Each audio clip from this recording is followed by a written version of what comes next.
Week 16 of the inaugural 2025 UFL season continues here from Sioux Falls, South Dakota, home of the Dakota Rhinos, who are playoff bound, playing against another playoff bound foe, the Miami Pirates. Welcome inside the broadcast booth, everybody. Alongside my good friend Josh Circle, my name is Eric Benson. Pleased to have your company here tonight for this UFL broadcast on VFN. Commissioner Cameron Irvine back at UFL HQ. Should say co-founder Commissioner Cameron Irvine back at UFL HQ. Let's toss it on over to Josh Circle. Josh, what we got between these two teams tonight? Oh, Eric, great to be back in the booth with you at last. This might be the best matchup you and I have had on UFL Primetime. Two division leaders, two squads stacked to the gills with playmaking ability. Almost 24 total claimed players are going to hit the field tonight, Eric, and I am here for it. Should be an exciting matchup. Like I said, two playoff-bound teams. They are both playing for seeding in the upcoming UFL playoffs. Just one more week to go following this Week 16 here, which will conclude on Sunday as Miami going to get their first crack at the football, and that is real deep into the end zone. We'll get a knee, bring it out to the 25-yard line, where we'll see Rob Crone at quarterback. Yeah, Dakota notched their 10th win of the season last week. Miami looking for number 10 tonight. And they'll start off with a run to Bullet Boletsky, the leading rusher in the UFL, as we get a look at the Pirate offense. Yeah, a lot of studs out here. Bullet Boletsky, a man that's no stranger to simulation football. Number 33 right there in the middle. Extreme playmaking ability. This is a guy that I have loved to watch play. Doesn't matter what league it's in. Doesn't matter what team he is on. The Bullet goes popping wherever he plays. Boletsky actually the second leading rusher in the UFL, coming in with 1,500 plus yards on the ground, and nothing doing so far as Dakota's defense setting up a 3rd and long. Yeah, Miami has struggled a little bit of late. This is their 4th straight game on the road, and they've been 2-1 on that trip so far, but both of those wins, Charlotte and Florida, both came in overtime, and those were obviously decided by a score or less. So despite being a division champion already, Miami not exactly heading into the playoffs at this point with a full head of steam. And now faced with 3rd and 10. Play action for Crone, who has plenty of time. He's going to throw a crosser. Got a man, but it's going to be short of the 1st down, and we'll see an early Miami punt. Yeah, that's Terrell Cooper. And Crone last week struggled significantly against Cleveland. Cleveland was 5-10. And handed Miami their lunch. Crone threw 4 interceptions in that game and got sacked 3 times. It's imperative that he finds a rhythm here early. In this first drive, not evidence of that happening. Rob Crone, a lot of chicken left on the bone for him before he can get in a rhythm and get Miami on the scoreboard. And for the Rhinos, a good start here at home. And a good punt there for the Pirates, as that's going to be down to inside the 10. Mark it down at the 7. What a great punt there from John Massey. Yeah, somebody played Tiger Woods 07, smashing that backspin button, that right bumper, and backed up perfectly. Anything inside of 10 is great. Right at the 7, that is not where you want to be starting to drive if you're Dakota. No, definitely not. And we're going to see quarterback Billy Flagg come out now for the Rhinos, number 28. As quarterbacks do, right? Of course, very, very typical number here for quarterbacks, but very unique, much like this league, and we love Flagg for it as we get a carry for just a yard to start things off the sights. You were talking about Boletsky and his rushing prowess. Liam sits in this Dakota offense, outstanding rushers as well. 2nd on the UFL leaderboard, averaging over 160 yards a game. And they're going to keep it on the ground, trying to find any sort of running room at all, and Miami ready for it. And we're going to see our 2nd consecutive 3rd and 10. And Miami on the rush side of the defense, not exactly stout, but Miami and Dakota both not allowing a lot of rushing touchdowns. Tied 4th, both of them. Only 8 rushing touchdowns allowed all season. And you see a taste of that prowess there from Joquaylin Roberts, making a stop behind the line of scrimmage. So now Dakota faced with a 3rd and 10 after a couple unsuccessful sights runs. They're going to spread it out here. Going 4 wide, 3 towards the top of the formation. Play action for Flagg. He finds an open man, wide open. and near the 30-yard line. In fact, they'll mark him down at the 30, and that's a first down for Dakota. Dakota 4th in scoring offense, 4th in total offensive yards gained. Passing is not necessarily their strength. They're 22nd out of 32 teams in the league. But Flag doing a nice job of finding an open receiver there. Third down, keeping the drive alive. First down for either team so far. And that one going to Mario Nixon, coming in 657 yards through the air, 6 touchdowns to his credit as well, as the Rhinos go back to the ground game. And Miami having none of it early on. It's going to bring up 2nd and 8. Dakota taking care of business. They did clinch the Northern Division last week, beating division rival Portland at Portland. They did not have a turnover in that game. They've been playing some pretty solid football so far in the second half of the season. And just as you said it there, Josh, almost threw a pick right to Miami, but the Pirates defense just swats it down. Going to bring up another 3rd down. Dakota started the season 7-1, and we've seen some topsy-turviness with a lot of big performers in the season so far. Dakota so far holding strong. Flag, good pass there, and a good move by the receiver to go ahead and get some extra yards. Those extra yards were needed to get the first down, and it's Nixon once again. Flag has a great pocket to throw out of. Not a lot of pressure from Miami so far. You can see there's only one rusher in frame. Throws a nice ball out there to Mario Nixon. And anytime you got a linebacker covered to Mario Nixon, you're going to win that matchup if you can get him the football. Nice sure hands on that one. Able to skirt away from the DB and then getting wrapped up by the linebacker after he got the necessary yardage for the first down. So 1st and 10 now from the 41 for the Rhinos. Flag going to take the check down over to Seitz, and he's going to get ushered out of bounds. Only a short gain of maybe a half a yard. They'll mark him down, no gain, 2nd and 10. Yeah, and again, not much there, but Flag trying to get into a rhythm, and we've seen it time and time again, Eric. The first quarterback that finds a rhythm in this game is usually the one that's walking off the field the winner toward the end of the game.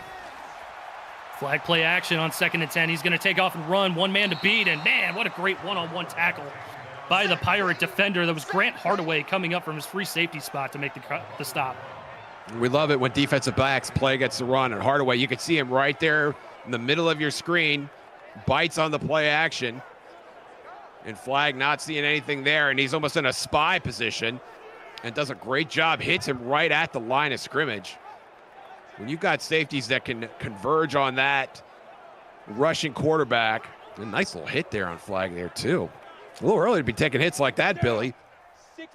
That's a good point, JZ. It almost looked like Hardaway was playing a spy position, which is normally reserved for a linebacker, but Hardaway playing all over the defense. 3rd and 11 now for Dakota. Airmailed, and it's going to be caught inside the 40. Mark him down to the 35 to the 32. 29 yards on the catch to Mike Coco.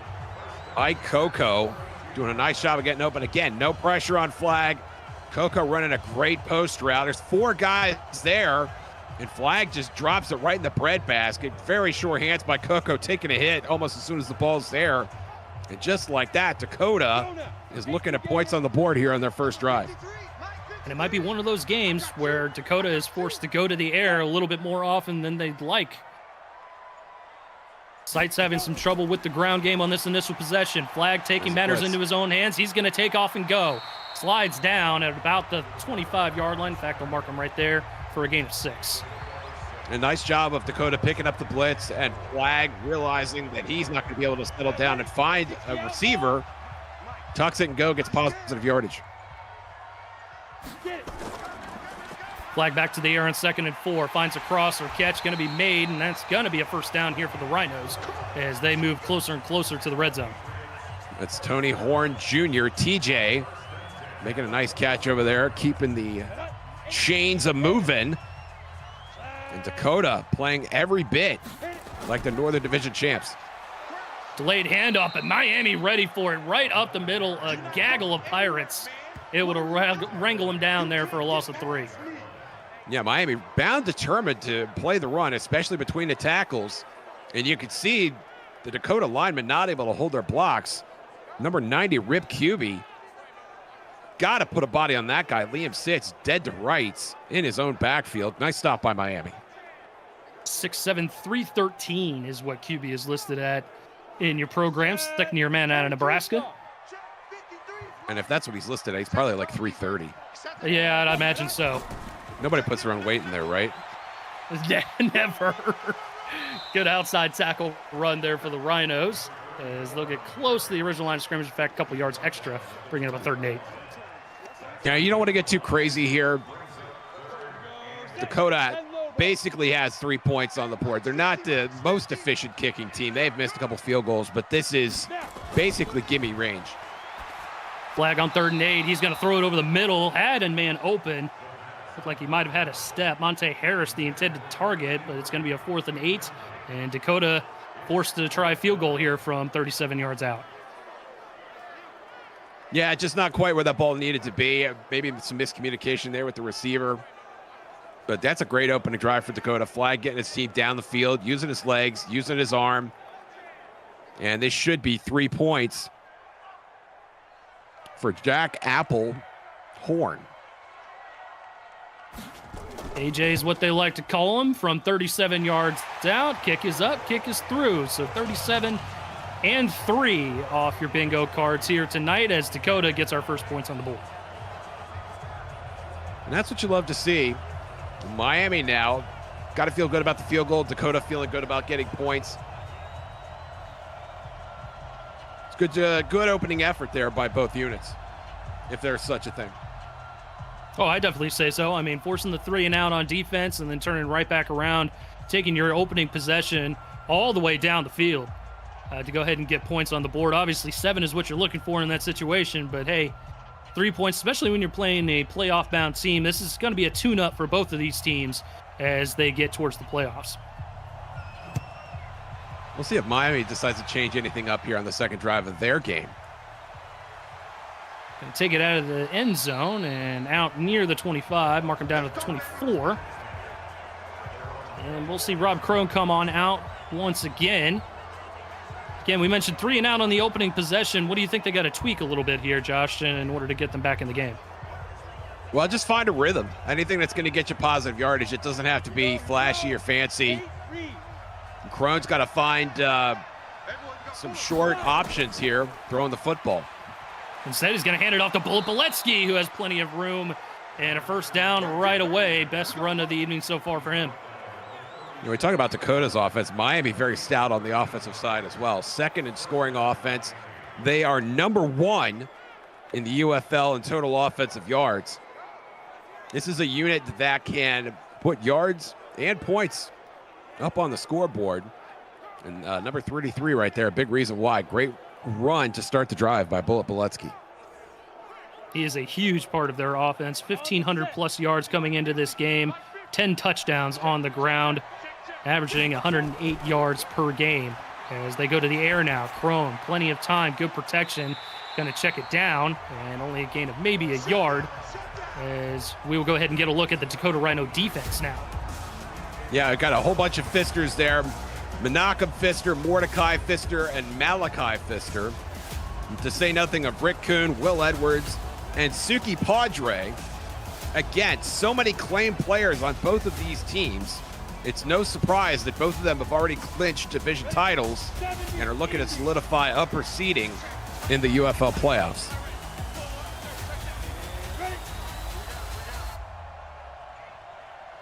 Second and 10. Looks like Dakota coming out with man defense. Crone going to just check it down pretty quickly there. And his receiver going to make it close to the line of gain, going to bring up a 3rd and 2. Yeah, and I like what they're doing with Crone so far. A couple of rhythm throws. Nothing too fancy. Giving him a chance to just get some completions under his belt early. And you go on bunch set here. I like this look here in the pistol for 3rd and 2.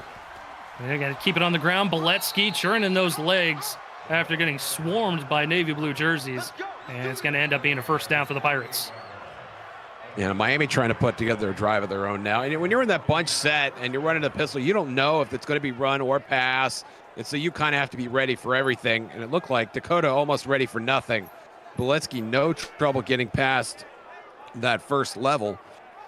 And I think it's Deontay Beasley, the free safety, that had to get in there and bring him down. First and 10 for Miami, near midfield. Throw for Crone. And again, He's just been a little bit off target tonight, it seems. Even the completions, obviously that's his first incompletion of the evening. Even the completions just seem a little off so far. Yeah, a little erratic there. We mentioned the rough game he had last week, sacked 3 times, 4 interceptions. That's not a game you can just shake off. And so Crone will have to do a little bit of work here to find a rhythm, and also not only within himself, but his teammates as well. Yeah, most definitely. It's tough to get over those games, those flush-it games, especially when you're getting closer and closer to the playoffs. But here's Miami facing a 3rd and 6. Blitz coming, going to throw wide open, man, and the catch is made. Great read there by Crone to find Buck Wild, the 4-year man out of Virginia. And Buck Wild doing a nice job. The Pirates offensive line picks up the blitz, and that's a great job finding the seam. It's not often you can pick up a blitz and then gain 15 yards throwing the ball down the field. Usually that's a bang-bang situation, and you're lucky to get positive yardage at all. Nice job by Crone finding Wild there in the flat. And that'll bring us to the end of one here in Sioux Falls. The hometown Rhinos with a slim 3-0 lead, but the Pirates getting things going on offense as we hit the second quarter of action here on the Virtual Football Network. You're watching the UFL. Eric Benson alongside Josh Zirkle, UFL co-founder Cameron Irvine back at HQ as Boletsky gets another tough run and another chunk play near the 20-yard line, closer to the red zone. And another first down. Boletsky looking to be the X factor in this offense. If he's going to get 10 yards a pop every time he touches the ball, or even every other time he touches the ball, this Dakota defense is going to be in trouble. A lot more success running the football for the Pirates on their second possession here of the game as Crone goes back to the air. A little bit of a high ball, but catch is made. It's going to be a loss of maybe a half a yard. They'll mark him down for a loss of 1. That was Tiberius Bovine Jr. I wonder if that ball was intended for Terrell Cooper. Watch him leap. And that's actually number 87, TJ Drennan. I wonder if Bovine caught that ball intended for Drennan, because he really has to go up there and get it. It does not have a lot of chance to add yards after the catch once his feet finally return to the ground. That's a great point there, Josh. It was a great little out and up route there for Drennan, and he was wide open just from when he made that break to go up towards the end zone. And now Miami faced with a 2nd and 11. Crone from the empty gun. Gonna throw towards the end zone. One-on-one, and it's caught for a touchdown. Get out of here, Buck Wild. Buck Wild somehow comes up with that ball in the end zone, and I thought that got wrestled away by the defender. I thought LC Provost had that. You can see Provost has it in his hands, and Buck Wild just rips it out of there. They'll probably take another look at this, but what an amazing effort by Buck Wild. Knocks over the pylon, Cam. No feed from that whatsoever. Great individual effort by Wild to yank the ball out of Provost's hands and give Miami the early lead as the extra point is up and through. 10 plays, 76 yards, capped off by that beautiful touchdown pass from Crone to Wild. And that was just nuts. I mean, Rob Crone, that was as 50-50, a 50-50 ball as you could hope to get. And give credit to Buck Wild, who stands barely an elephant's hair above 6'2", wrestling that ball away. If you can't go up and get it, maybe wrestle it away from the guy that does on his way down. That is an incredible effort by Buck Wild.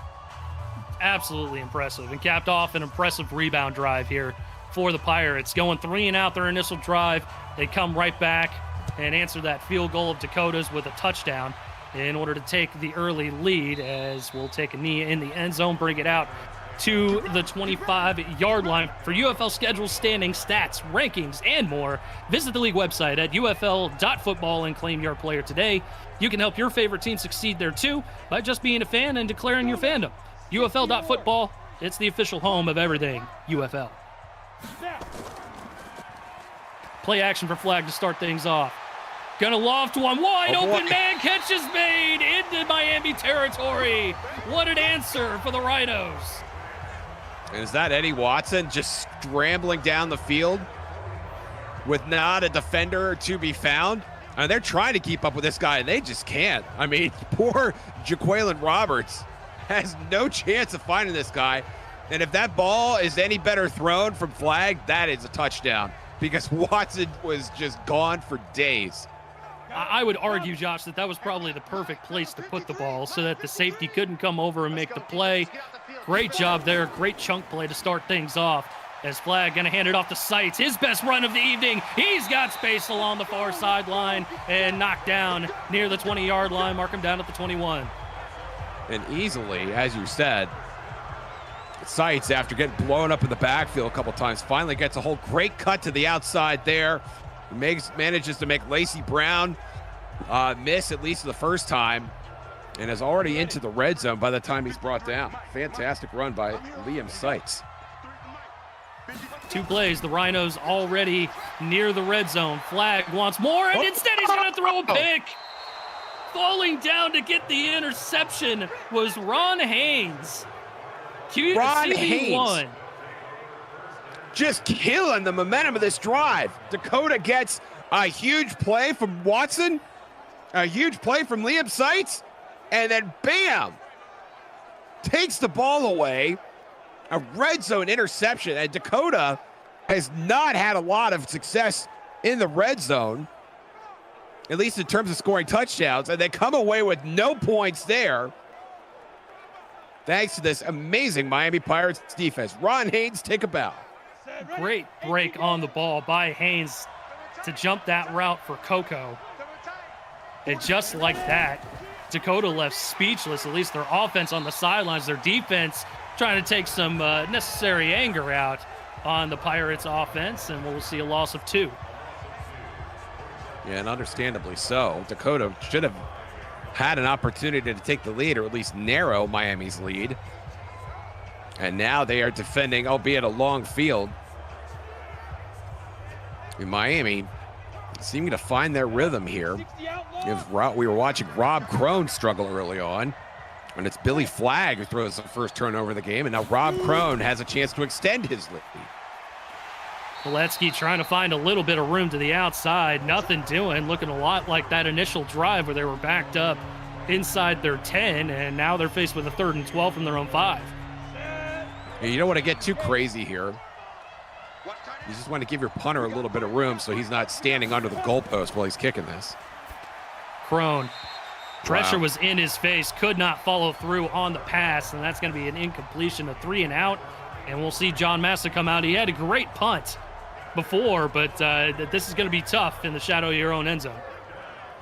Yeah, John Massa is going to have a chance to show his punting prowess in another way. It looks like he's really high up there. He may only be 10 yards away from the ball. That's a bit of a surprise.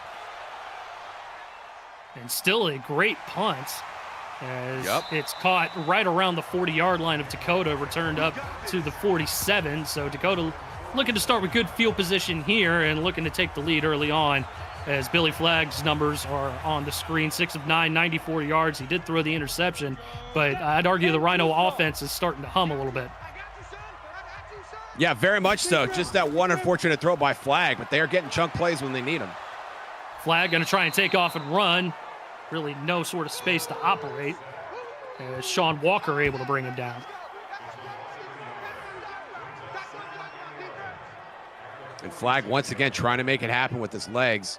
And once again, Miami doing a nice job of bringing him down with relatively little to gain. This time it's a defender coming off the rush.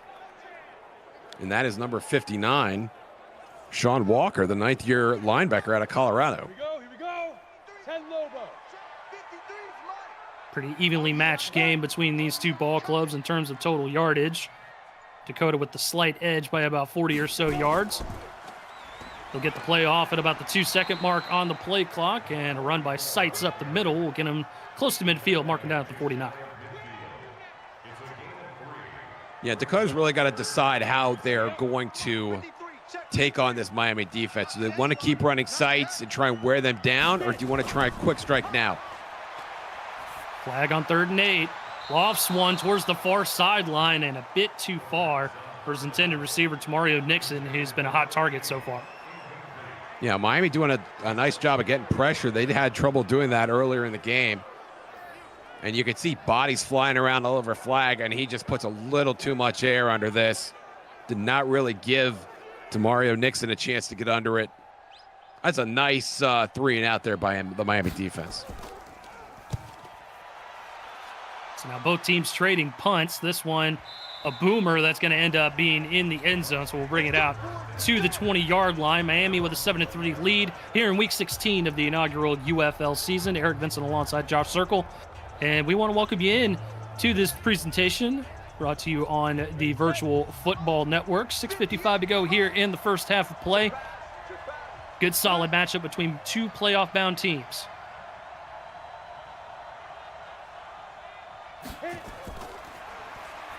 As Crone goes back to the air, good throw there and a great move to get a couple extra yards, and that's going to be a first down for the Pirates.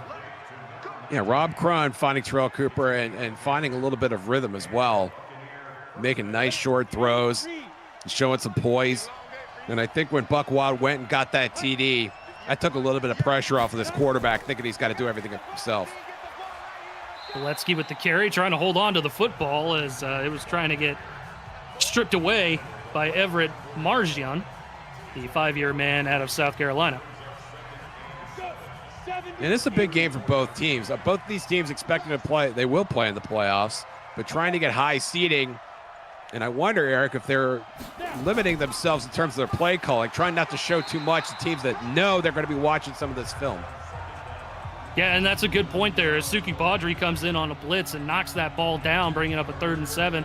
It's one of those tricky, slippery slopes where you don't want to show your opponent too much before heading into the playoffs, but obviously every game means a ton, especially when they're seeding on the line. 3rd and 7, Crone over the middle, wide open, man. It's Buck Wild again. Had the impressive touchdown grab, and now he's back into Dakota territory.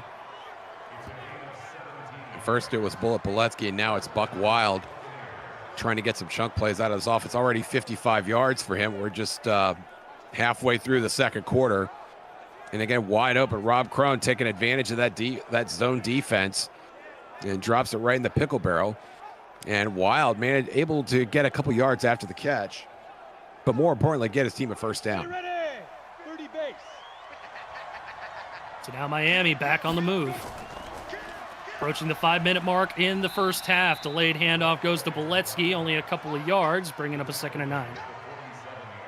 And what has been a very quick game so far. Both these teams willing to run the ball, Eric. Not seeing a lot of drives out of either team. And I wonder if Rob Crone is going to try and milk this clock, 4.5 left to play in the half, all the way down as far as he can. And Boletsky with another carry, trying to go off tackle. They're definitely trying to get Boletsky involved in the run game. The exception of the one drive that resulted in the touchdown, he really hasn't had a ton of success. No, he hasn't. They seem content, though, to continue to give Boletsky volume and give him a chance to try and break one. Obviously, Will Edwards, the linebacker, had different ideas there. But Miami not really deviating from their game plan so far. Still a lot of short throws, with the exception of the one long throw to Buck Wild. Trying to go with a little bit of a draw play, and Boletsky able to get a couple more yards. Still going to bring up a 4th and 8. And being in no man's land, Miami will probably have to punt.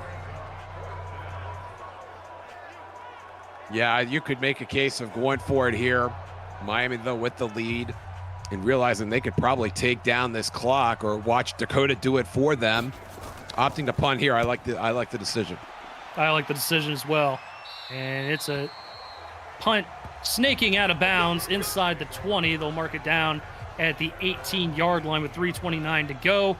All 3 timeouts for both teams as the Rhinos offense comes back out onto the field. Over on our other matchup here on VFN, the Salt Lake Hornets 14-0 over the Albuquerque Atomics late in the first quarter of play. Salt Lake, another team that's going to make some noise in the playoffs. Trying to secure that #1 overall seed. Flag, what a catch! We've seen 2 unbelievable catches, one for each team. This one for Mike Coco. Guess who? Mike Coco. And getting a dime for Billy Flag. And look at that. Going right up. Beating the defender. Grant Hardaway has no chance at this. And Coco knows exactly where that ball is going to be. Gain of 31. Outstanding job, Mike Coco.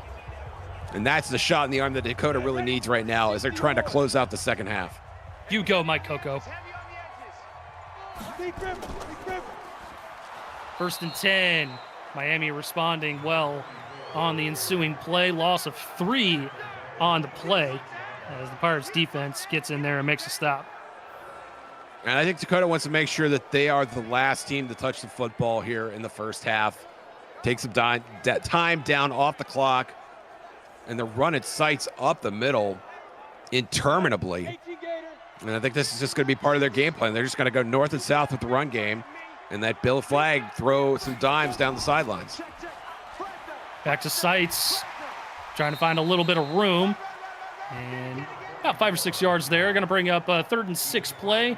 And that might bring us to the 2-minute warning. And strong performances out of both teams so far. Dakota has plenty of guys moving the ball on offense, but Miami does too. 7-3 your score. The Pirates on top over the Dakota Rhinos as we hit the 2-minute warning here in UFL action on VFN.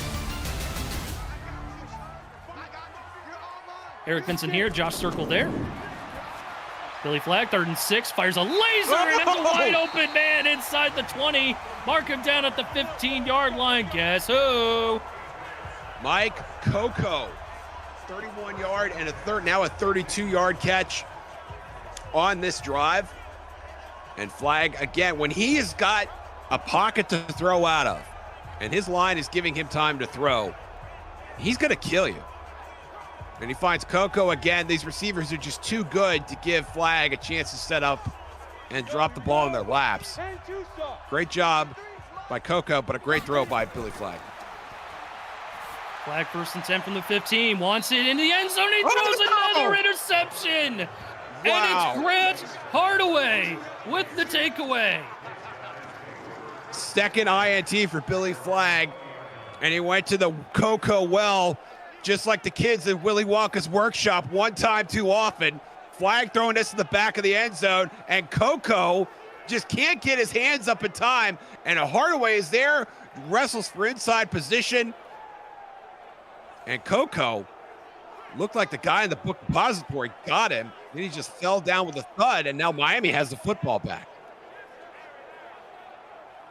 2 different drives from Dakota deep into Miami territory, and they both end up with interceptions. Absolutely wild so far. Both in the red zone. So Miami and Crone get another shot at the football. Good solid throw there to Wild as we creep inside of 90 seconds to go. Miami actually, they boosted their corners this week and then doubled those boosts. So Hardaway being a safety, Haynes being a corner, DBs are doing work tonight here for the Pirates defense, and a great job so far by them as they now set up their offense in great position. Crone in trouble. He's going to get rid of it. He's going to go down. And he just got fistered by Mordecai Pfister. He just pulled a strike on that pass rush. There are 3 fisters out there. There's so much, so many fisters to look out for, Eric, if you know what I'm saying. It's Fister Mania out there, and almost looked like Mordecai just completely took Crone's block off here. He's coming looking like Igor from Frankenstein, and it just kind of swipes at his hand. Unbelievable. And that's a very nice cut to be making on the pass rush, especially with all that padding on. 2nd and 19, check down to Beletsky, trying to find a little bit of room. He'll get close to the original line of scrimmage, and we'll get our first time out. I really feel like Miami's in control of this game at this point. Obviously lower scoring. Dakota cannot seem to manage the ball in the end zone, or in the red zone, excuse me. They have not found the end zone yet. And those 2 interceptions, one from Ron Haynes and the other 2 Grant Hardaway, a big reason why.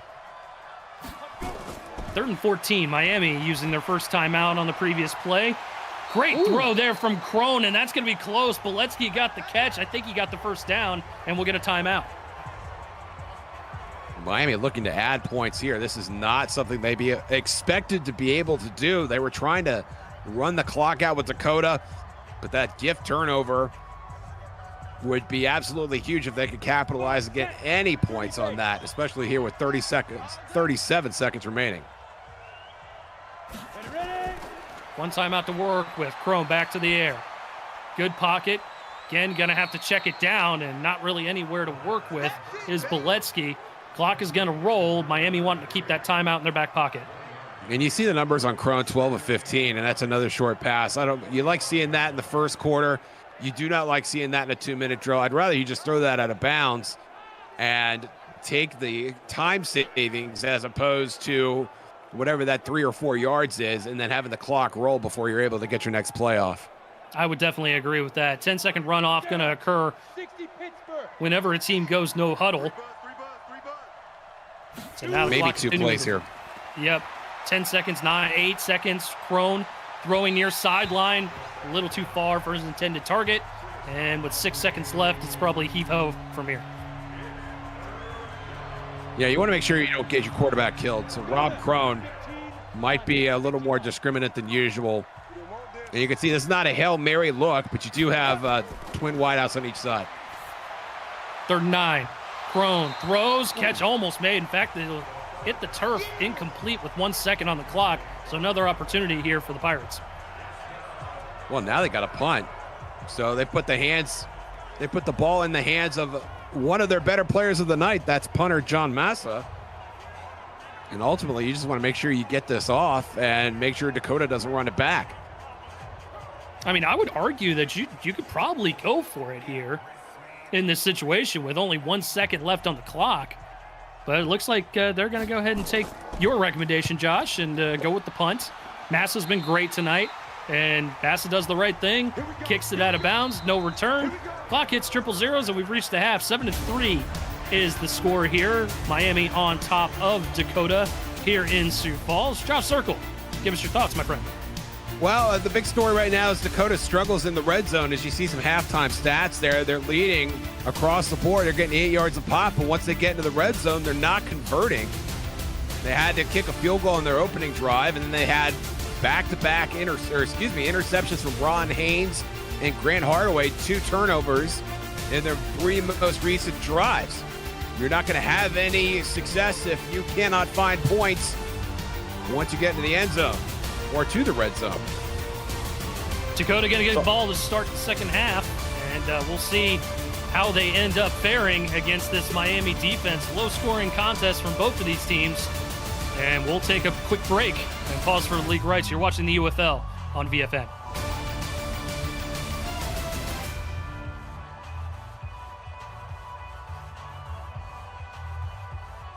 And actually, we'll go ahead and we'll stick it right here. This presentation of the UFL is intended for the private use of our audience. Any accounts or descriptions of the game without the express written consent of the league office is prohibited.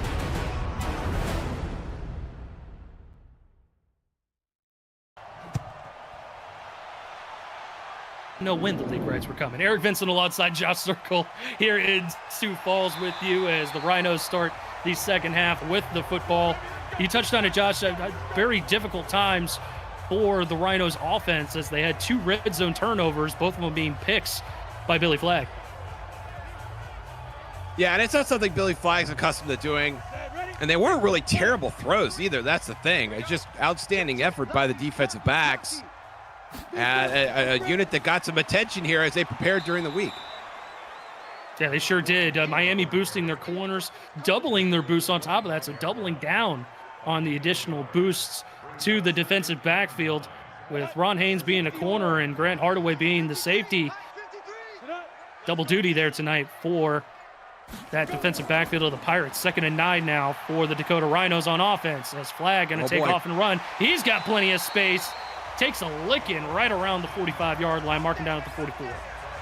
And a great rush by Flagg, and I wonder how many options he actually went through. You see, it looks like he's only checking one, maybe checking the second guy, and then tucks it and goes. Sees that giant gaping hole, realizing he needs to get his team down the field, back into the red zone, and also get some points. It's been a surprisingly close game when you look at how well Dakota's been able to move the ball up and down the field. When you saw Micah Steiner had to come all the way down from his safety spot to make the play on Flagg, and he's going to take off and do it again. Good block there along the far sideline, and it's going to be close to another first down here for the Rhinos. That was TJ Horn Jr. making a big block. They're trying to spring Flagg. And that's great when you see that out of a receiver or a guy who thinks he should be getting the ball thrown to him, deciding to block for his quarterback. Flag back to the air. Blitz coming. Going to throw it quickly. Finds his man. Good move there by the receiver. And that's Tamario Nixon once again. He was a popular target in the first half. Yeah, a great job by Dakota picking up that blitz. You know, when your backs give your quarterback extra time to throw, it makes a difference, and it certainly made a difference there. Flag going to hand it off to Seitz, who gets gang tackled right near the line of scrimmage. You see his numbers tonight. Not a whole lot of opportunity to get some yards on the ground, but a lot of volume so far for the Dakota running back. Yeah, and I think that's part of it. You really just want to take some shots and make these linebackers and this front seven unit play physically to bring you down. And that's going to affect everything they do over the course of the game. And Seitz is going to break one. We've seen him do it once already. But he's not going to do it if you don't give him some volume. He took in QB combining for the tackle there, as we'll get another carry by Seitz. Good move there to get a couple extra yards. QB might have saved the touchdown on that tackle there, Josh.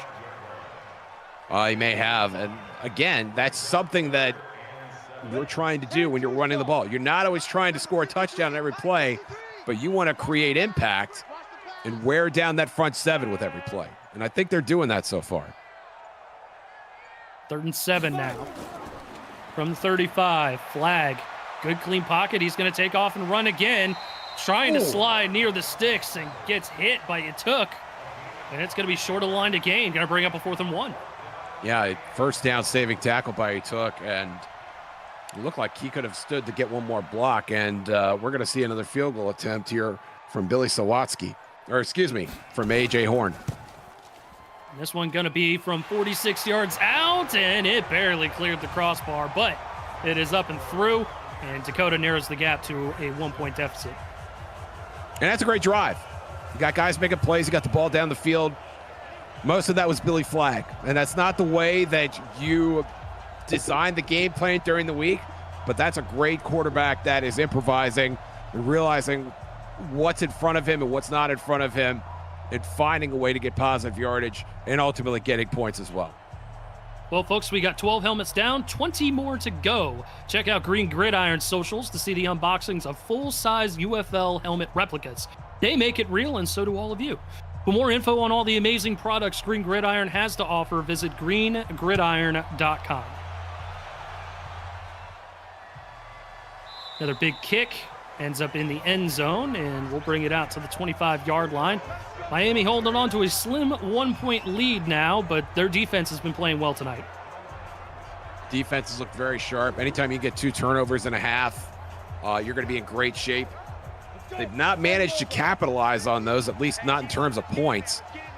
They did probably take points off the board, as both of those turnovers came in the red zone. Crone finds Wild once again. Great job working the middle of the field. Wild had an incredible catch in the back corner of the end zone, taking it away from the cornerback in the first half of play. Rob Crone getting a clean pocket, able to find Wild, who's may or may not be his best receiver tonight. His favorite receiver, already has a touchdown. Certainly his hardest working receiver so far, at least with what he's been able to do with the football in this game. Here we go. 8 read. Able to move the sticks quickly. 1st and 10 now from the 41. Ready. Thrown back to the air. Throws, and I think he was looking for Wild once again. This one, a little too much mustard, bringing up 2nd down. Yeah, a little bit of a misstep there, but Crone is playing with confidence right now, and he's playing with poise. And we mentioned in the open that was something that was eluding him last week when they lost to a Cleveland team that only had 5 wins this season. Boletsky trying to be a little bit patient coming out of the backfield, but Dakota closes in on him in a hurry. Bringing up 3rd and 9 now. And this is not necessarily how you want to start your second half. You are playing with the lead, but you're facing an offense that is moving up and down the field. And you've got to find some continuity on your offensive side as well. And Rob Crone playing well. Boletsky needs to get a little more consistent. 3rd and long, Crone, one-on-one ball, catch is made near the 30-yard line. Incredible grab there by Drennan, 27 yards. And Drennan just going up and getting this. Crone looking to fist her right in the face there as he unloads this thing. And that is just a gorgeous ball. And look at Drennan going up to get this. TJ Drennan just making an outstanding catch. We've seen so many of those tonight, Eric, where they're just putting the ball up and hoping their guy comes down with it. And more often than not, that guy has come down with it. TJ Drennan wins the battle this time. Those 50-50 balls, we've seen them quite a bit. These quarterbacks definitely trust their receivers. Drennan coming into the ball game with over 750 yards receiving, so definitely a popular target for Crone as he throws that one a little bit too low, bringing up 2nd and 10. And I really think this game is going to come down to who can make the bigger plays offensively. And we've seen Miami make big plays on defense, but they've not necessarily been able to capitalize. Gillespie trying to find a little bit of room. Not great blocking up front, and he'll get knocked right at the line of scrimmage, bringing up a 3rd and 10. And I think you're right, Josh. It might be one of those games where whoever makes the most big plays or whoever has the football last. And you don't want to get too crazy here, Eric. You're looking at a 47-yard field goal as long as you don't take a sack. Crone going to take his medicine, get a couple extra yards, and see if he can set up his kicker for a more manageable field goal. This one going to be from about 45 yards. Yeah, that's a good spot, and I think that's a good drive as well. And you got a couple big plays there from Buck Wild and TJ Drennan. And then that's certainly not a terrible catch either there on the sideline from Tiberius Bovine Jr. But that's what you got to do, is just incrementally get down the field and find a way to get some points. From 45 yards out, kick is up, kick is through, and Miami increases their lead now to 4 points. Score is 10-6. And Eric, when we had the 2nd and 4th best scoring offenses in the league coming into the matchup tonight, I did not think we were expecting a 10-6 game here in the middle of the 3rd quarter. No, pardon the pun, but I don't think either of us had that on our bingo cards for tonight. And both these defenses have come out to play. And Miami, little bit of Nostradamus action, kind of sensing that they were going to need a little bit of a boost to their secondary coming into this matchup against the Dakota Rhinos. And it has paid dividends as they hold on to that slim 4-point lead here with under 5 to go in the 3rd. Another big kick and another touchback out to the 25-yard line we go. And will this be the Billy Flagg show again? Or will he be able to find some receivers? Or maybe, heaven forbid, actually get Liam Seitz going. And maybe get him to the 2nd or even 3rd level. Seitz averaging under 3 yards a carry here tonight. He's going to get the carry here on 1st down. Churning those legs and rolling over bodies. To see his numbers, 12 rushes, 37 yards. Yeah, and I think Dakota will take that. I think that's a good rush on 1st down for what Dakota's trying to do. Flagg taking matters into his own hands. A possession to go, rushing the football quite a bit. This time he will throw. Near sideline catch is going to be made near the sticks, and it's going to be a 3rd and 3. You know, you could summarize this just by saying respect. Again, a lot of respect from one offense to the other defense and vice versa. Neither team really wanting to push the envelope too far. Flagg on 3rd and 3. He's going to take off. He's got the 1st down and more. Past the 40, fast midfield, getting towards the 45-yard line of Miami. 5 rushes, 60 yards. He's been the leading rusher tonight for the Rhinos. And I kept waiting for him to slide here, and he just simply did not. He got to 40, 50, and right there I thought he would go down. But no, he's taking contact. He realizes that he's the guy that's going to have to make a difference here. And with that face mask, it looks like he's running out of like a 1970s celluloid film that you might have watched during the day when you were homesick from school. But Billy Flagg getting it done on the ground tonight. Seitz with the carry there. No, Gay, you cracked me up on that one, man. You know exactly what I'm talking about, don't you? We're not going to say who that is. No, that's why I laughed. I knew exactly what you're talking about. Oh, man. 2nd and 10 now. Play clock running down. Good old celluloid. Flagg checks it down quickly to Coco. Only a short gain of about 3 or 4. They'll give them 3, 3rd and 7 here. And I wonder if they don't get anything here, Eric, if they will decide to go for it, trailing by 4 toward the tail end of the third quarter. Be curious to see if that mindset changes at all for Dakota. We will see as Flag instead going to complete it, and he finds Nixon once again. He has been the hot target for this passing attack. 4 catches, 56 yards, and getting closer to the red zone. You can almost start playing the Jaws theme here as Dakota is inching into the red zone where they've had so many issues. The 2 interceptions, having to settle for a field goal. What is going to happen to Dakota here on this drive? Plenty of bingo numbers called tonight for you, ladies and gentlemen. We got more coming. And a great football game here on this channel as Seitz gets a carry. He took big hit right there. And it's going to be a gain of maybe a yard. We've been talking a lot about Seitz, but Devin Etook is playing a monster game. We've seen him in pass coverage.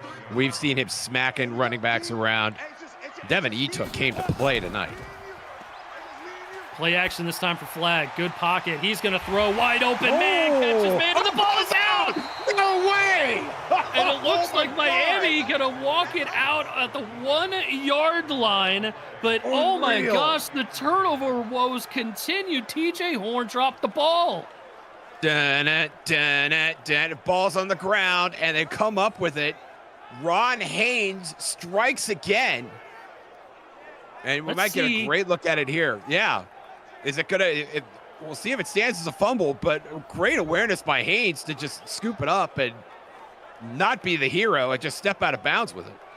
Oh, absolutely. The only downside is it's going to be at the 1-yard line, but the booth is going to review this, and I don't blame them whatsoever. It looked like just in real time that TJ Horn hit the ground and then the ball came out. Yeah, I think that's exactly what happened. Horn, there's the knee. The ball is in the hands. And you could do this along with us at home, but you could tell that that is not going to be a fumble. So Dakota, by the edge of their teeth, able to keep possession here from the 3-yard line and keep their red zone opportunity alive. Oh my Down gosh. by 4. Flag throws end zone incomplete. Oh.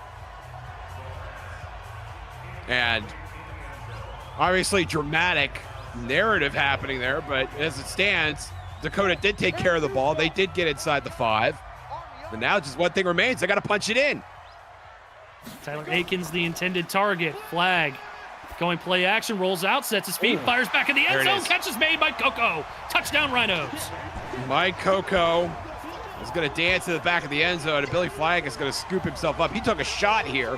You see the blitz coming right there. Billy Flagg, with no regard for his own personal safety, look at that. Delivers a ball, and Mike Coco brings it in with one hand. An outstanding catch and an outstanding finish for Dakota, scoring their first touchdown of the game. They did it, and they take the lead here at home, looking to add the extra point, which is up and through. A 3-point lead now for the Rhinos at home as they finally strike pay dirt and they avoid the turnover bug in the red zone for the first time tonight. And Miami on the sideline thinking about what might have been. Man, we could have had 1st and goal at our own 1. We could have had a stop. We could have held up to another field goal. But now Dakota enjoying their first lead of the game. And Miami, who has really struggled to stymie this Dakota offense in terms of at least moving the ball down the field. Could have looked back and said, well, at least we're handling them in the red zone, but not now.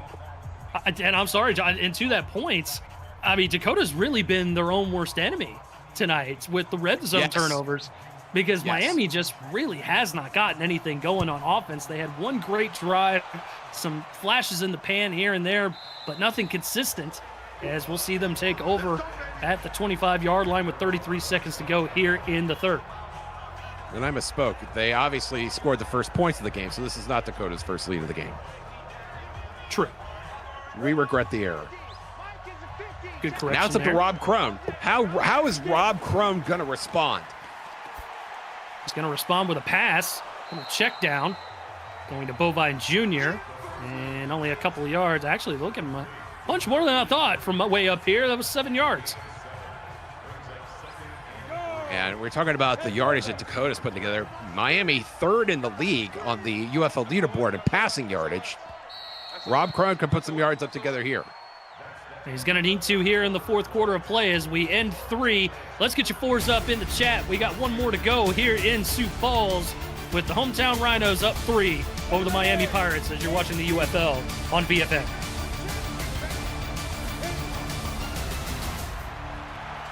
Crone to throw into double coverage and incomplete. Ill-advised throw there from the quarterback looking for Terrell Cooper. Eric Vincent alongside Josh Zirkle. And we've been treated to a good game tonight, but man, Miami's going to have to figure something out, Josh. Yes, they are. Rob Crone is gut check time. They're in this 3rd and 3. Rob Crone in the shotgun. What are we going to do? He's going to go play action over the middle into double coverage again, looking for Cooper. An incomplete. He had an open target in the middle of the field, elected not to go that route, went to Cooper instead, and now it's a 4th down. And that's a brutal 3 and out for Miami after you just surrendered the lead. And this offense looking a little bit skittish right now. And I know it's only been 3 plays. And Cooper runs a nice route. It's there, but just cannot hang on after contact. Provost gets in there as well. And that's a nice job by Dakota to break that up and to get right off the field. But, I mean, that's kind of the problem. We've seen a lot of those drives end with just 3 plays. And you're left wondering, well, hey, where's this high-flying Pirates offense that we heard about? We just haven't seen it tonight. Dakota has played very, very well. They're finally starting to get themselves going in terms of offense is concerned. And Billy Flagg, I mean, he's had a great night, minus those 2 red zone picks. Yeah, and that's been the only issue. And, that doesn't demonstrate what he's been able to do with his legs as well. He's done a great job leading this team. 60-plus yards on the ground for him tonight. His sights not having as much success on the ground. 15 carries, 36 yards. A lot of those runs have looked exactly like that tonight. And are we going to see either one of these offenses open it up? I mean, Dakota, we've seen a lot of north and south, and Sights has not gotten a lot of yardage to match his volume. And Billy Flagg, of course, who has not spent a lot of time looking downfield, has turned and burned using his own legs. Do they decide to deviate from that at any point, or do they keep the Billy Flagg show on the air?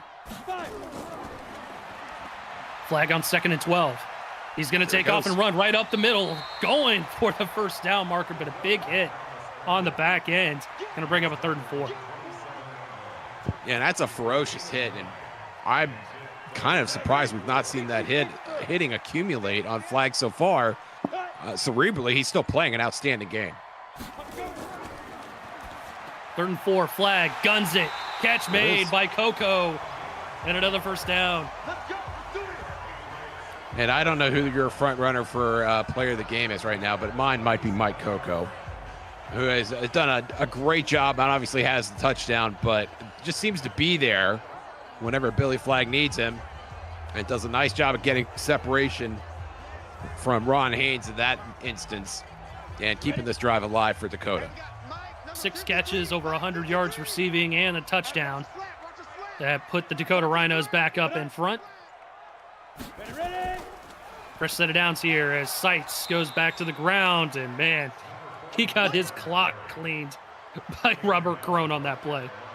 Robert Crone was just sitting right there with a basket full of warm muffins for him too. Knew exactly where he was going to be, and that's kind of been the story of Sights' night so far. Just not a lot of yardage to be had. Going off tackle. Oh, Sights bounced it back inside. I think he might have had a little bit of space if he bounced it towards the near sideline. But bouncing it back towards the linebackers, he only gets maybe 3 or 4. Yeah, and now a 3rd and medium here for Dakota. And they're going to start thinking about the time here with just under 9 minutes to play in regulation. Flagg, bullet pass, and the catch is made. But it's going to be shy of the sticks. It's going to bring up a 4th and 1. Miami will get an opportunity at the football. And we mentioned this earlier, but Miami has played in a plethora of lower scoring games. And we mentioned this is their 4th straight game on the road.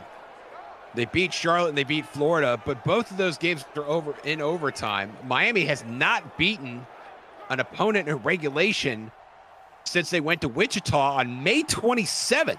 It's been a very rough summer for the Pirates in that regard. That is just a wild stat. I remember you told me that in pre-production before we hit the air, and just an absolute wild stat. And we got an absolutely wild shank there. 17-yard punt, and that's certainly going to help the cause for the Pirates. Yeah, not what you want to see. As if I had to point that out to anybody. Corey Austin needs to find a flatter foot or maybe a different job. Wild, great catch there as he works the near sideline. 10-plus yards and a great start for the Pirates. And this is exactly what you did not want to do if you were Dakota. Leave the door open for a quarterback that has been able to step back and make some big throws and has a favorite target in Buck Wild. Just run a nice little out route and able to turn up field. And that's just got to draw your ire, if I could say that in a kid-friendly way, if you're the Dakota defensive coordinator. Grinds my gears is probably another way to go about it. I'll accept grinds my gears. All right, excellent. Crone blitz coming. It's picked up. He throws. He finds Wild, who avoids the initial defender and gets an extra 3 or 4 yards for the first down. 7 catches, 119 yards, and a tutty. I mean, it's just the volume has been there. And again, he is adding yardage after the catch. It's just like a simple out route. He should be down right there, but no. He's able to turn upfield, get a few more yards. Obviously wrestled away that touchdown catch in the second quarter, but just a monster game out of Buck Wild so far. Josh, I'd argue that pass shouldn't have even been completed. It should have been a sack, if not for Bullet Boletsky picking up that blitz there. Instead, we got a fresh set of downs, and Crone going to throw that into the turf, bringing up a second down. And Boletsky's done that a couple times tonight, and you love to see your running backs, especially when they're not getting volume, they're not being the stars of the show, contributing in other ways. And Boletsky has made his presence felt in this game. There's no question about it. Crone, blitz coming again, finds an open receiver, and another first down here for the Pirates as they get further into the red zone, mark him down at the 14-yard line.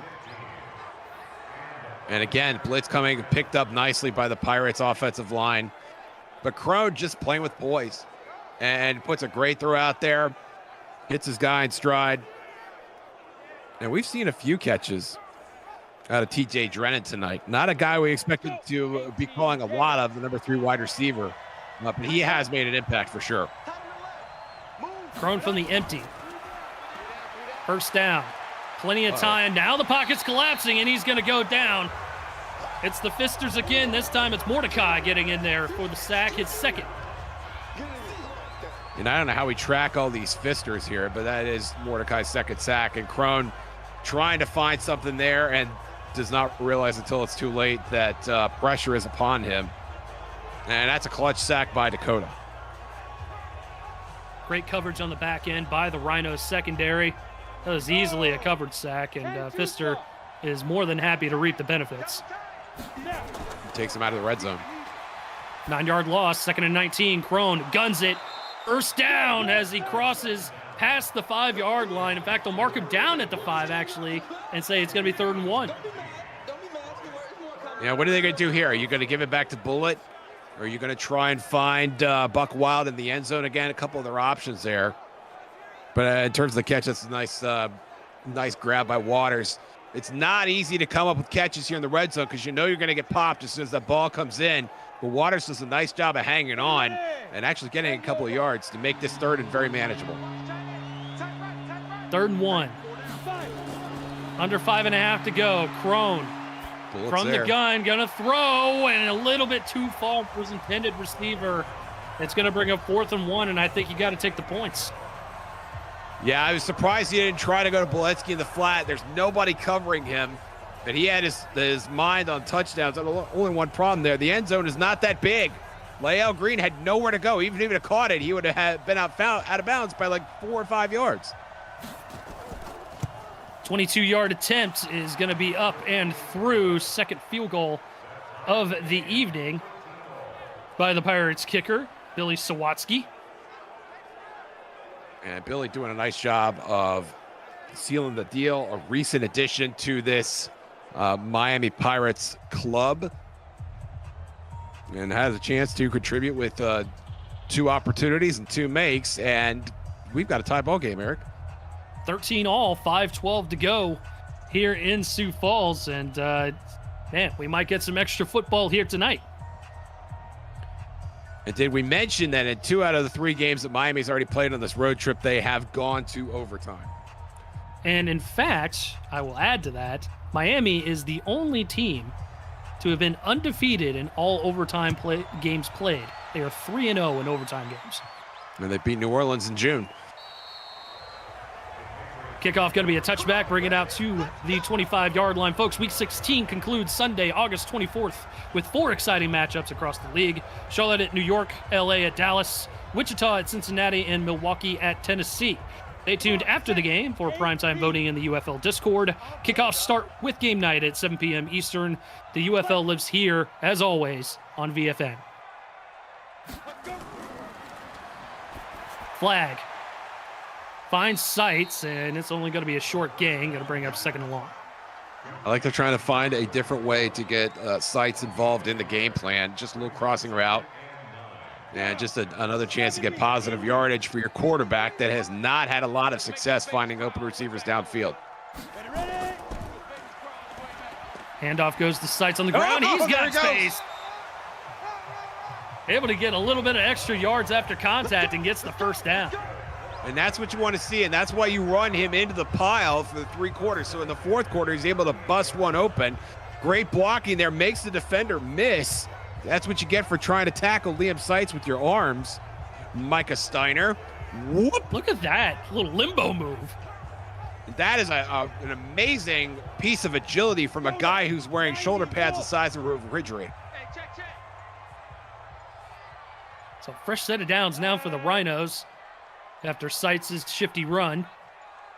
Rhinos going to have to get the play off, and they do with 2 seconds on the play clock.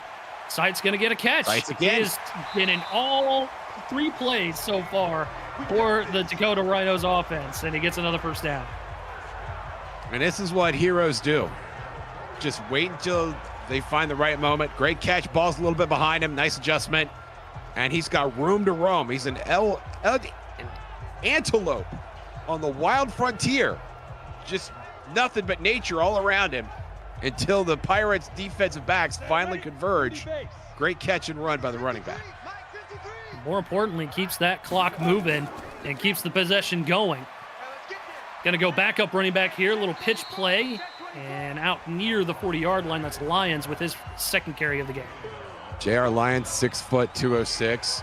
Not seen a lot of him so far because we haven't had a lot of extended drives where Sights has been able to get any level of fatigue, but a nice contribution there.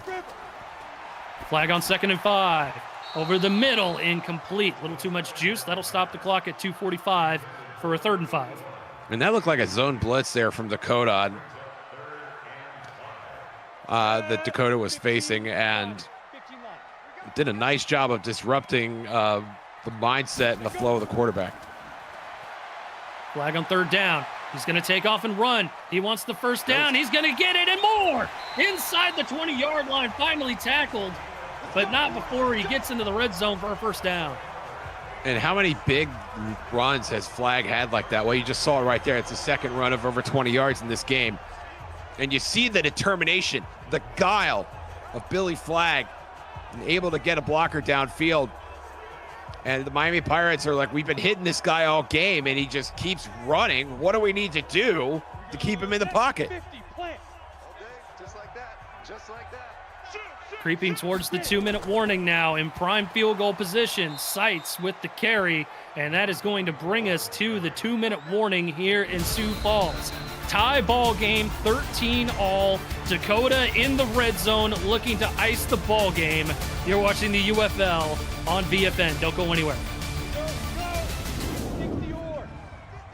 Eric Vincent and Josh Circle here with you.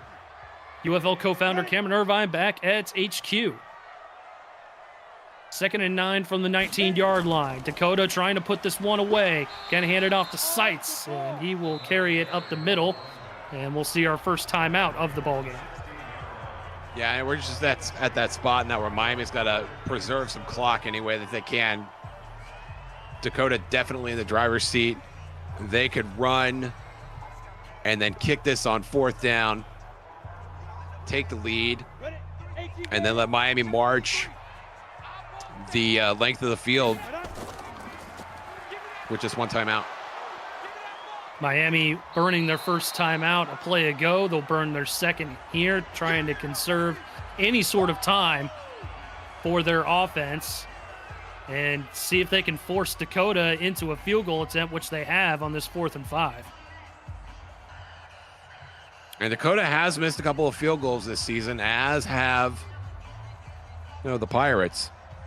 The Jack Applehorn generally very reliable, especially from this distance. This one from 32. It's going to be up, and it'll be through. 16-13 now the score.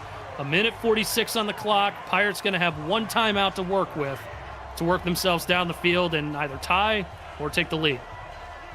And it's been a great game, as you said, Eric, but I think if I had my choice of the quarterbacks that we have in front of us tonight, which one I would want to lead my team on a 2-minute drive, it would be Rob Crone.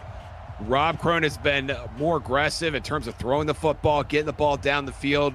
He's not been running like Billy Flagg has, but his relationship with Buck Wild right now, and Tiberius Bovine Jr. and a couple of the guys as well, I think that is the offense that will be more comfortable in a 2-minute situation. Crone has done a good job with spreading the football around to his targets tonight as we get a knee in the end zone out to the 25-yard line. So 75 yards to go, one timeout. As we get a look at Buck Wild's numbers, he's been a popular target tonight, had a touchdown grab earlier in the ball game. And you touched on it, Josh.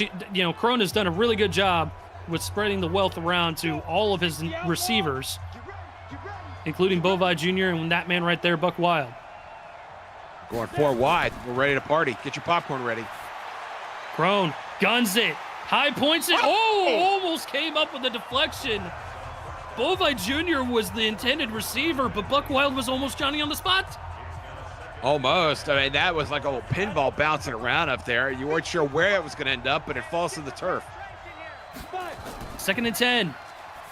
Play action. Crone, wide open man. Catch made inside the 45. They'll mark him down right there. Clock continuing to roll. TJ Drennan once again, 3rd catch of the night. And Crone is taking no prisoners here on his 2-minute drive. He has come out swinging. Crone back to the air.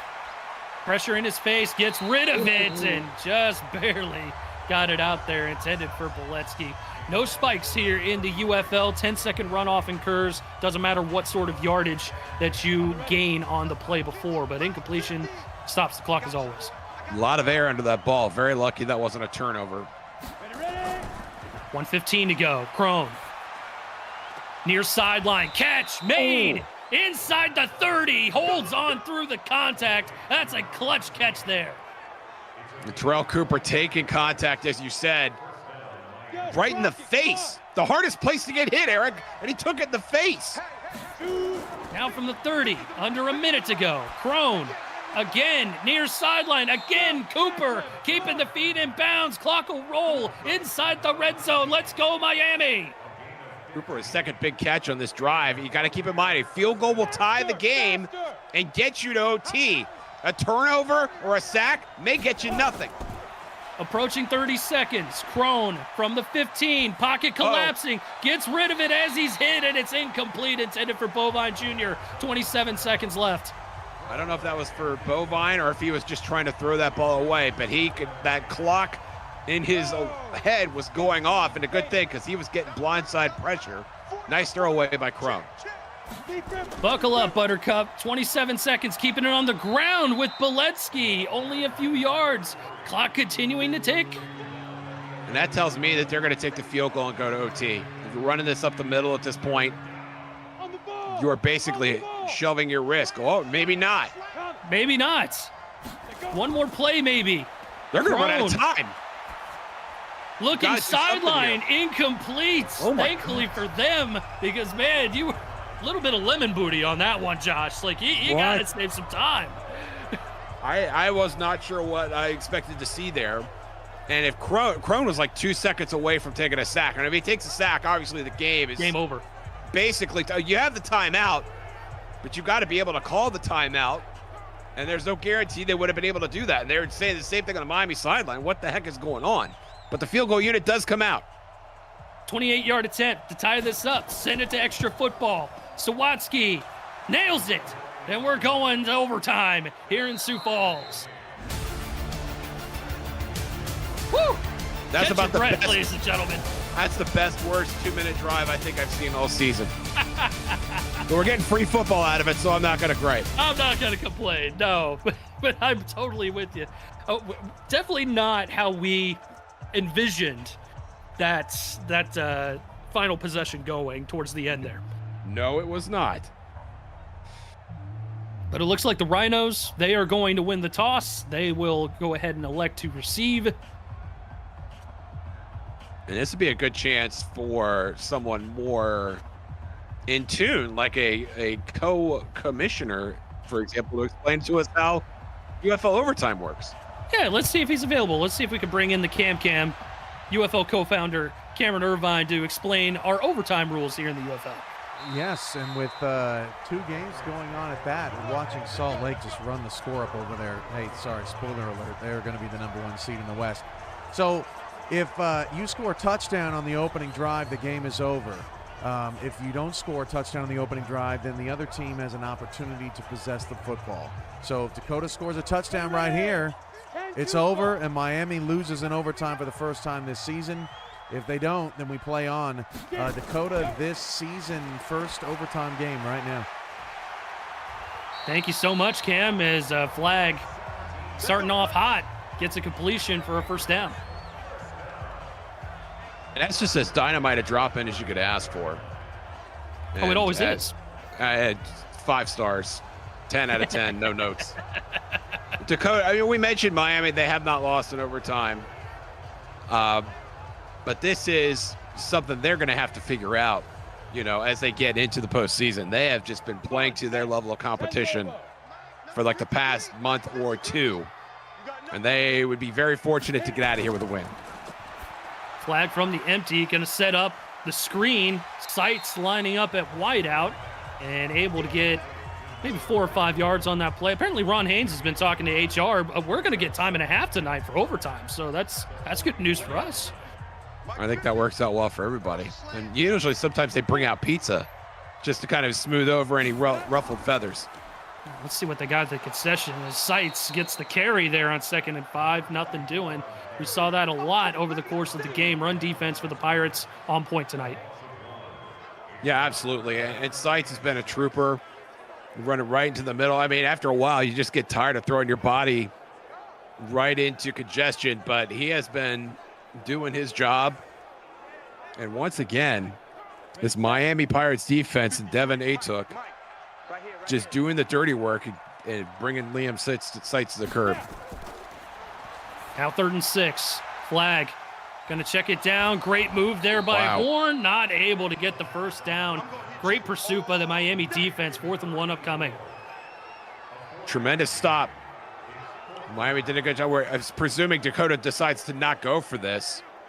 They do have as Cam mentioned, if they score the touchdown, they can end the game. But how much of an incentive is that for them to go for it on 4th down in overtime? Especially on this end of the 50, I would definitely advise against it. It doesn't look like they're going to. They're going to punt the football away. 17-yard punt the last time. This one, bobbled snap, had an opportunity to get blocked. And this one, not a great punt either, as it sails out of bounds at about the 23. No, it's not great, but you're still giving your team a long field. But the field is a little bit less long now that Miami can end this game with any sort of offensive score. Yep, next score will win. Now that Dakota has given up possession, Boletsky looking to end it right now. Right up the middle of the field, past the 40-yard line and nearing the 45. And that's a great run in a game where we've not seen a lot of great runs. Boletsky just right up the middle, makes the first guy miss. Green grass right in front of him, makes the second guy miss. And that's what we expect to see out of the Bullet. Just Body lean, straightforward, making nice cuts. Great way to start the drive if you're Miami. And as Cam alluded to, as he came in and described the overtime rule, Salt Lake up big over Albuquerque 42-10 as they start the fourth quarter of action over on our other channel on the VFN, as Beletsky gets another big carry, this time for about 6 or 7. Almost a bit of a deviation. I don't think we saw back-to-back runs from Miami at all in regulation. And then Beletsky going up the middle here on consecutive plays. This time play action, Crone's in trouble. He's going to go down. Had the free blitzer coming on the outside. That's Blake O'Neal who gets the sack.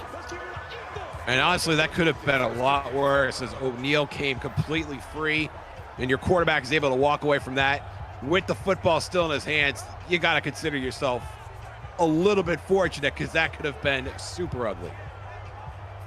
I can't even imagine if one of the Fisters ended up getting in there and making that sack.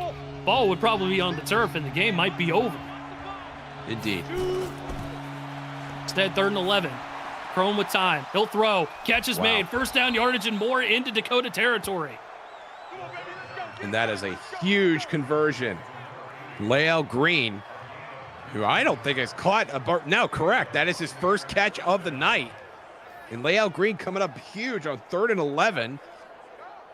And Crone just drops a dime in his lap. He's like, Lael, would you like to be on the stat sheet tonight? Yes, I would. Congratulations. You have your first catch, and you are now on the stat sheet. And it's funny, we've seen Delmar Waters, we've seen TJ Drennan. No side of Lael Green, and there he is. First catch in overtime, and it's a big one. As blitz coming, Crone going to set his feet and fire. And that's going to be a catch to Terrell Cooper for 7 yards. And I feel like we've seen a crescendo of Rob Crone, the guy that came into tonight's game coming off a dismal performance the week before, throwing 4 interceptions, getting sacked 3 times against Cleveland, sputtered out of the gate a little bit, and now is sitting here in overtime and just dealing, finding guys that he's been throwing to all night, finding guys he's throwing to for the first time tonight.